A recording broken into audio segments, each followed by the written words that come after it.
Hello, my beautiful sisters. This is Ola Davis with yet another episode of When Marriage Hurts podcast.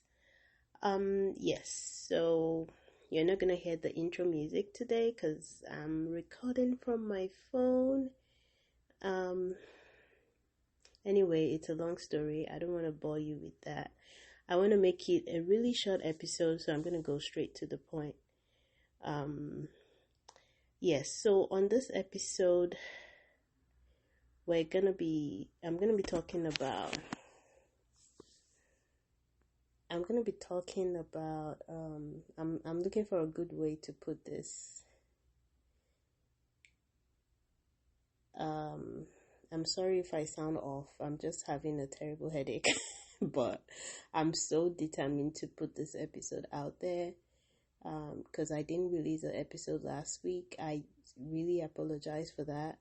I'm just settling in a new city, trying to get my kids situated in school, starting a new job. So it's been crazy around here. But I didn't want to go 2 weeks without an episode. So that's why I'm recording this episode no matter what. Alright, so what I want to talk to you about on this episode is I'll probably come up with a topic before the end of this recording, but it's really about the fear that grips us when we wake up from the lies that we've been living in for however long. When you first come to the realization that yes, for real, I am being abused. I'm in an abusive marriage. My spouse is emotionally, psychologically, mentally abusive. When that hits you, there's no going back to normal, really. That's the crazy thing about abuse. I wouldn't say that ignorance is bliss, but ignorance does, at least it puts you in the state of almost unconsciousness, for lack of a better word, where you still give yourself excuses about your abusive spouse's behavior, you blame yourself, you do all sort of things, right? But the moment you wake up and it becomes super obvious to you that this isn't your fault, it's not your kid's fault, it's nobody's fault but your abusive spouse, and you are the victim here. When that hits you, you are faced with the question, what do I do now, right? And I think the next stage after that, not everybody goes through that stage, but for some of us, we go through that stage of, I'm going to get help for my husband. And that's still some form of denial, because then you tell yourself this lie like, oh, my husband just has a problem, but that's why I'm his wife, I'm gonna help him. Honey, true, your husband might have a problem, but it's a decision that your husband has made to abuse you. It's not like something is happening to your husband. No, it's like they've made this decision to abuse you. They targeted you, and that might be difficult for you to believe, but there's a reason why your husband decided to marry you and not someone else. It's because they know that you're this caring person that even no matter how badly they treat you, you're still going to be trying to figure out how to help him and not how to get out of that situation for yourself. Okay? All right. Let's just get that out of the way. So, there's this stage that some of us go through where we're like, oh, I'm going to help my husband change. I know that he's a good person. He just has a problem. He just needs to get help. Honey, you need to get help. Okay? Your husband is an adult. If he needs help, he can get professional help for himself. You need to get professional help for yourself. All right, I'll leave it at that. Now, when you get to that point where it really hits you that you're being abused and your abuser knows exactly what they're doing to you, they're just feigning ignorance, then you're faced with the question, so what do I do now? Do I leave? Do I stay? How do I protect myself? And, it's a big question, especially for a person of faith. Divorce isn't something that, we take lightly, right? And if you have been contemplating that question, if you're thinking, okay, so what does this mean? What do I do now? Am I supposed to leave my husband? How's that going to affect my children? How, you have this 1,000,001 questions. The whole goal of me recording this episode is to let you know that you don't have to have the answers right now. So I just want to take that pressure off of you, okay? As much as, I share my own story and the fact that I filed for divorce, I always tell people that divorce is never an easy decision.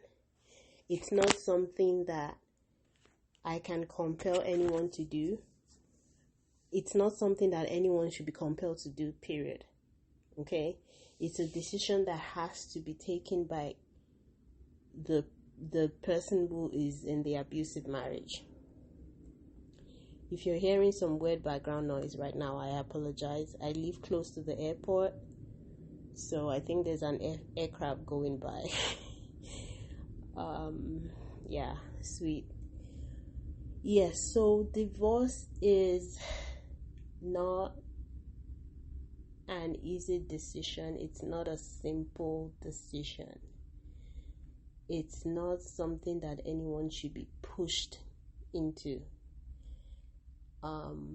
It's not, when you find that you're being abused and you know that the abuse is most likely going to continue, divorce isn't this,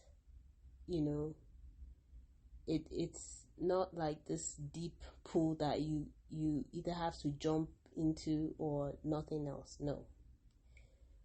When you contemplate these questions, and if it feels like divorce is your only way out, that can put a lot of pressure on you, okay? The first time that I first considered divorce was in 2018, 2019, okay? But I actually didn't file for divorce until 2021. Am I saying everyone has to wait 2 years? No.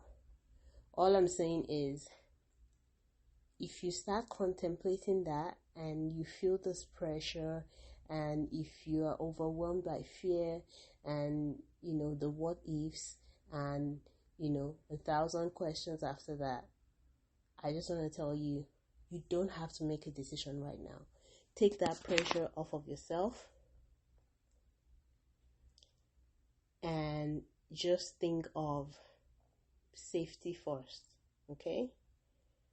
Now, safety first might mean different things for different people in different circumstances.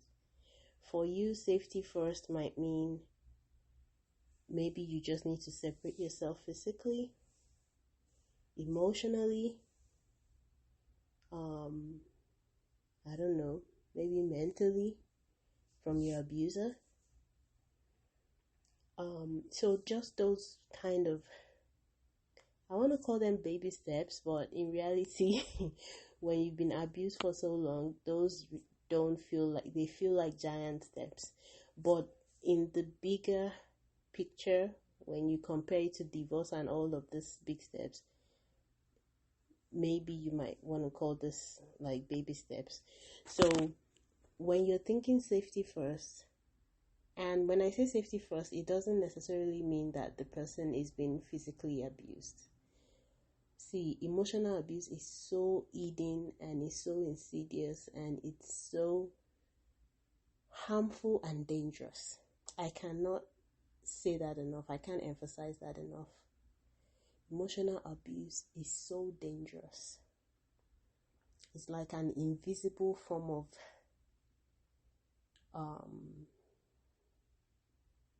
don't even know what to call it. Like it can completely destroy a person without people on the outside even seeing anything going on. That's how dangerous it is. So you want to think safety first. You want to think of, okay, how do I protect myself? Can I immediately physically separate? Or if that's not feasible right away, how do I emotionally separate from this person just to protect myself? How do I take care of myself? What does that look like? It could look like you starting to see a counselor, a therapist. Just, this isn't the time for it's not the time for marriage counseling. If you've been listening to this podcast for a while, you know by now that marriage counseling does not fix an abusive marriage. Because in an abusive marriage, there's no marriage problem really. It's just a person, the abuser, that has a problem, not the marriage itself. So this is not the time for marriage counseling. Okay? It's the time for you to get therapy, get counseling for yourself. So that still comes under safety first. So, like I said, it's going to be a short episode. I just wanted to put this out there that if you are being in a confused state and you're thinking, oh, what do I do now? Do I just divorce him? And the whole thought of that just overwhelms you. I'm saying you don't have to. It's not, the thing is, whether you do divorce or not, it's your decision. But don't feel compelled to do that unless you know that's the right step for you. Or it could be the right step for you, but maybe now is not the time.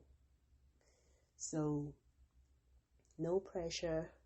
The most important thing is safety first. Take care of yourself. Protect yourself. That's the most important thing. So for some people, the first step is separation. Some people decide right away that they want to get divorced, right there, file for divorce right there and then. Some people decide they want to separate first. Some people decide they want to stay in the marriage, but they're going to draw boundaries. There's no right or wrong way, as long as you consider your own safety and that of your children. Okay? All right. So I'm going to have to call it an episode at this point. I'm so sorry. It has to be super short. I just wanted to make sure I had at least a new episode for you this week, no matter how short it is.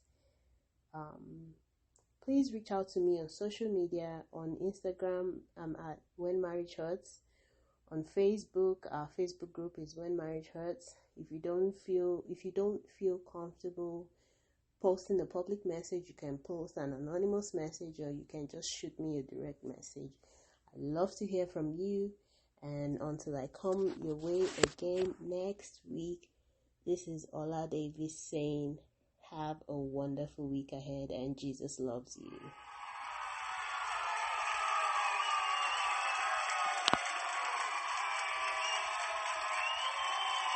Okay. I was just trying out the effects on this recording app. I know it sounds cheesy. I probably wouldn't do that anytime soon again. Have a wonderful week. Bye.